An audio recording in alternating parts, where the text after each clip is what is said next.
Italy की प्रधानमंत्री Giorgia Meloni ने इस्लाम को लेकर बड़ा बयान दिया है। उन्होंने कहा है कि यूरोप में इस्लाम को बढ़ावा देने की एक प्रक्रिया चल रही है। ये यूरोप के शहरों के मूल्यों के खिलाफ है। अब ग्रीस कह रहा है कि जी हमारे मुल्क में जो पाकिस्तानी हैं वो भी निकले, क्योंकि हमें पाकिस्तानी किसी भी फील्ड में चाहिए नहीं है। मेलोनी ने सऊदी अरब पर भी गंभीर आरोप लगाते हुए कहा है कि सऊदी अरब इटली में इस्लामिक सांस्कृतिक केंद्रों को आर्थिक मदद मुहैया करा रहा है। सऊदी को लेकर उन्होंने कहा कि उस देश में शरिया कानून लागू है। जॉर्जिया मेलोनी जी ने आज कहा है कि इस्लाम की जगह इटली में नहीं है। आप एक मॉडर्न सिविलाइजेशन का, आप एक एंशिएंट सिविलाइजेशन का पार्ट है। आपने दुनिया का वो सिविलाइजेशन इनहेरिट किया जिसने दुनिया को सिखाया है। भारत इटली ने भी क्यों बाइकआउट किया मुसलमानों का? मुसलमान वही खौफ है उनको कि मुसलमान अगर इत्तेहाद कर जाएंगे फिर हमारे ऊपर हुकूमत करेंगे, फिर हम गुलाम बनेंगे। वो बोल रहे हैं कि हमें ज़्यादा से ज़्यादा चाहिए इंडियन वर्कर्स, इंडियन ब्रेन्स चाहिए। एग्रीकल्चर का सेक्टर हो, चाहे वो कोई भी सेक्टर हो, कोई भी कंपनी हो, वहाँ हम चाहते हैं कि इंडियंस आकर काम करें और इंडियंस ग्रीस को संभाले। पाकिस्तानियों का टोटली बाइकआउट वो करना चाह रहे हैं। पाकिस्तानी हमको नहीं चाहिए, उसके बरक्स इंडियंस को ज़्यादा रिस्पेक्ट मिल रही है। वो कह रहे हैं कि वांट इंडियंस, नो मोर पाकिस्तान। सबसे पहले तो हमारे खुद की हरकतें हैं, हमारा खुद के काम। अब पाकिस्तानी जो पासपोर्ट है वो ऑलरेडी 103 नंबर पे है।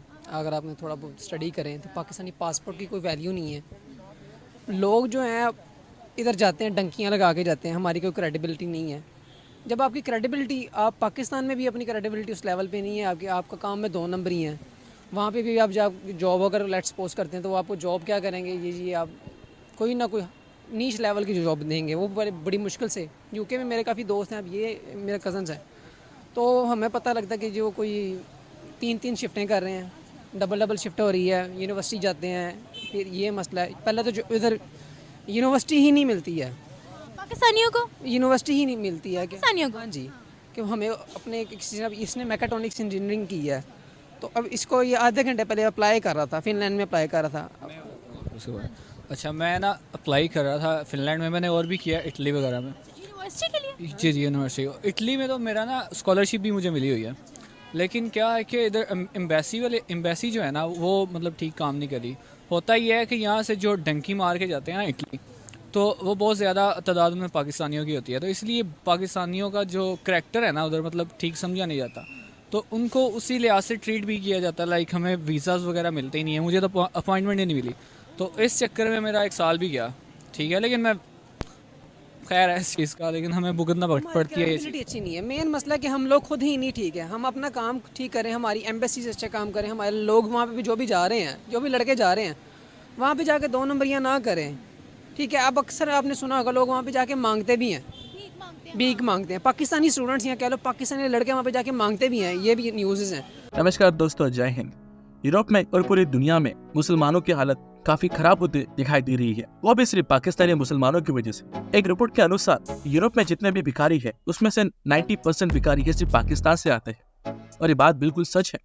पिछले कई महीनों में हमने देखा है कि दुबई, यूएई और सऊदी ने कई बार पाकिस्तान को वार्निंग भेजी है कि वो देख समझकर वहाँ के लोगों को सऊदी का वीजा दे या फिर फ्लाई करने दे, क्योंकि कई सारे लोग सऊदी में मक्का मदीना के लिए जाते हैं, वहाँ पर दर्शन लेने के बाद वीजा खत्म होने के बाद भी वही रुकते हैं और वहीं पर भीख मांगते हैं। ये बात हमने सेम देखी यूएई में, दुबई में, अबू धाबी में, जहाँ वहाँ अब लोग भीख मांगना शुरू कर देते हैं और ये सारे के सारे पाकिस्तानी मुसलमान होते हैं।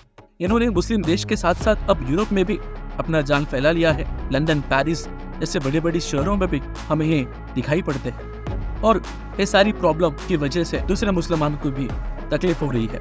और दूसरी ओर इस्लामोफोबिया अब यूरोप में काफी बढ़ रहा है, जिसके कई सारे कारण हो सकते हैं, और यहाँ तक कि अब नॉर्मल लोगों के सिवा सरकार भी इसके ऊपर बातें कर रही है। 1 महीने पहले नीदरलैंड में एक इलेक्शन हुआ जिसमें फार राइट विंग वाले लोग चुनकर आए, जिसमें गिट विल्डर्स एक कट्टर मुसलमान विरोधी है। और जब भारत में बीजेपी की स्पोक पर्सन नुपुर शर्मा ने इस्लाम विरोधी या फिर इस्लाम के ऊपर कोई टिप्पणी की थी, तब वही एक थे जिन्होंने नुपुर शर्मा का समर्थन दिया था, और उन्होंने कहा था कि उन्होंने तो सच ही कहा है। इस प्रकार से उन्होंने समर्थन दिया था। वो यूरोप में मुस्लिम इमिग्रेंट्स को भगाना चाहते हैं, यहाँ तक कि उनको कोई भी इमिग्रेंट्स यूरोप में नहीं चाहिए। अपने देश में तो वो ऐसे कानून लागू करने की बात कर रहे हैं। और अभी कुछ दिनों पहले ही हमने देखा कि इटली के प्राइम मिनिस्टर जॉर्जिया मेलोनी ने कहा है कि अरब देश कई सारा फंड यूरोप में भेजते हैं ताकि यहाँ पे लोगों को शरिया सिखाई जाए, और इस्लाम का प्रचार प्रसार करने के लिए यहाँ पे लोगों को काम पे लगाया जाता है, लोगों को भेज दिया जाता है। और यूरोप की सोच और इस्लाम की सोच काफी अलग है, ये दोनों साथ में नहीं रह सकते। इस प्रकार से कठोर शब्दों में जॉर्ज मेलोनी ने उनका मत रखा था। ये काफी इस्लाम विरोधी भी लगता है। और हाँ, वहाँ के लोकल लोग भी अब इसके ऊपर आवाज उठाते हैं। उनको मस्जिदों की माइक की आवाज, बीच चौराहों में नमाज पढ़ना और कई पब्लिक जगहों पर कोई भी आकर अजान स्पीकर में गाना, ऐसे कई सारे वीडियो हमने सोशल मीडिया पे देखे हैं जिससे लोकल लोगों ने आवाज उठाई। वहाँ के प्रॉपर लोगों ने इसके ऊपर अभी आवाज उठाना शुरू कर दिया है और वो इस्लामोफोबिया से डरते भी है और दूसरी ओर ऐसे मोर्चे भी निकालते हैं जहाँ पर वो इस्लाम विरोधी उनके विचार रखते हैं या फिर मुस्लिम इमिग्रेंट्स को वहाँ से भगाने की बातें भी करती है। अब तो यूरोप में पिछले 1.5 महीने में सिर्फ 2 लोगों ने आवाज निकाली है और लोगों ने आवाज भी उठाया है। इसके साथ अगर ऐसे कई सारी सरकार यूरोप में आती है जैसे कि पोलैंड ने किया है, अगर वैसे ही दिन फिर से आते हैं और अगर इनकी सोच रखने वाले लोग बढ़ जाते हैं तो मुस्लिम इमिग्रेंट्स का यूरोप में क्या भविष्य है तो आने वाला समय ही बताएगा। और दूसरी ओर मुस्लिम देशों ने भी इसके ऊपर खासकर विचार करना चाहिए कि यूरोप के देश या फिर यूरोप के प्रॉपर लोग इसके ऊपर विरोध क्यों कर रहे हैं। दूसरी ओर खबर ये भी आती है कि पाकिस्तानी स्टूडेंट को किसी भी देश का वीजा मिलना काफी मुश्किल हो चुका है। एडमिशन तो हो जाता है पर वीजा मिलना काफी मुश्किल है और कई बार ऐसा देखा गया है कि पाकिस्तानी बच्चे कॉलेज का एडमिशन लेने के कारण दूसरे देशों में जाते हैं पर वीजा खत्म होने पर भी वो अपने देश नहीं लौटते हैं। वहीं पर छोटा मोटा धंधा इलीगली शुरू करना चाहते हैं या फिर चोरी चपाटी में अपना समय बिताते हैं या फिर भीख मांगना शुरू कर देते हैं। ऐसे 1 नहीं 2 नहीं सैकड़ों केसेस हैं जो पूरे विश्व में हमको दिखाई पड़ते हैं।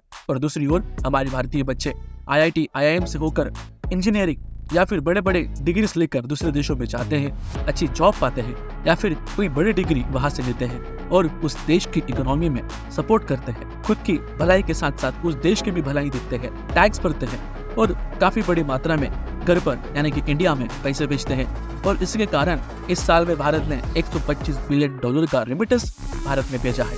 ये देखकर देश और दुनिया की आंखें खड़ी हो चुकी है कि भारतीय लोग इतने लॉयल कैसे हैं जो अपने परिवार को पीछे नहीं छोड़ते हैं और देश में इतना पैसा भेजते हैं। ये देखकर पाकिस्तानी और भी चौंक गए।